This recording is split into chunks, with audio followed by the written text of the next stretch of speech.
ये आपने कहा जैसे माँग थी, तो एक ये भी बात चली थी कि वैभव गहलोत को चूँकि जालौर से लोकसभा लड़ाना है इसलिए सांचौर को जिला बनाया। पॉलिटिकल सवाल है छोटा-सा। नहीं, ऐसी कोई माँग उस वक़्त बात नहीं रखी थी गहलोत साहब ने, ना हमें कोई मतलब कहा गया था कि अभी वे वहाँ से खड़ा होगा, क्योंकि वो जोधपुर है ना, जोधपुर विचार था। फिर भी मतलब वहाँ सभी लोगों ने माँग रखी, जब चुनाव लोकसभा के पास में आए, सभी जो चुनाव में जीते हुए हारे जितने भी जनप्रतिनिधि उन्होंने कहा कि आप कम से कम आपके बेटे को यहाँ से खड़ा करो ताकि वहाँ से जीत सकते हैं। इसी बात को लेकर के गहलोत साहब की मानसिकता बाद में बनी, उस वक़्त कोई मानसिकता नहीं थी। पर फ़ायदा तो नहीं हुआ, वो चुनाव 2 लाख के आस-पास वोटों से हार गए। जिला बनाने का फ़ायदा नहीं हुआ। इवन सांचौर रानीवाड़ा ने वोट नहीं किए इतने। फ़ायदा तो मुझे भी नहीं हुआ, जिला बनाया मुझे भी फ़ायदा नहीं हुआ, तो गहलोत साहब गए उसको कैसे फ़ायदा होगा? हाँ, जिन्होंने माँग शुरू की थी मदन प्रजापति जी ने, वो भी हार गए चुनाव। हुँ।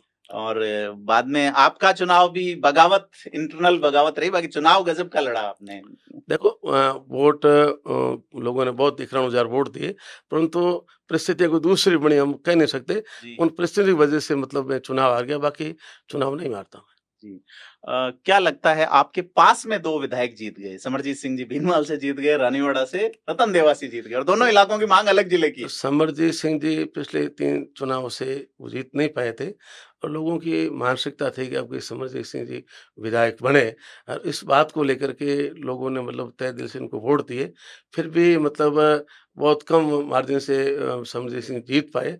एक हमारी सबकी मंशा थी कि समरजीत सिंह जीते, रतन देवासी भी 2 बार हारे हुए थे, इसलिए लोगों की मानसिकता थी कि भई रतन देवासी जीते, इसलिए दोनों वो तो चुनाव आप जीते। लगातार 2 बार जीत रहे थे, तो कहीं न कहीं एंटी इनकम्बेंसी आपके खिलाफ हमारे रही। हमारे कोई एंटी इनिंग्स नहीं थी। जी। हमारे को दूसरे कोई कारण थे, उन वजह से मतलब मैं जीत तो नहीं अब आप उन कारणों पे वर्कआउट कर रहे हैं मतलब पाया। आगे वो के लिए? कारण तो मतलब अभी एज़ इट इज़ है। जी, देखो रीशफ़लिंग होगी, जी। उसमें क्या स्थिति बनती है उसके बाद पता चलेगा। सुखराम जी, क्या भाजपा ने अब जैसे डीनोटिफिकेशन के लिए लेटर लिखा है कि हुँ, सीमाएँ सील हो गई हैं, हुँ, रजिस्ट्रार जनरल ऑफ इंडिया की ओर से, हुँ, पॉपुलेशन सेंसस होना है। हुँ। क्या भाजपा को ये डर है कि अभी पंचायत राज चुनाव इन सीमाओं में हो गया तो नुकसान है? देखो इनके जहाँ बाय इलेक्शन हुए वो डरते-डरते इन्होंने करे, पंचायत राज की हो चाहे नगर पालिका के हो और एमएलए के चुनाव भी ये जो उपचुनाव होने हैं वो भी लंबे खींच रहे हैं।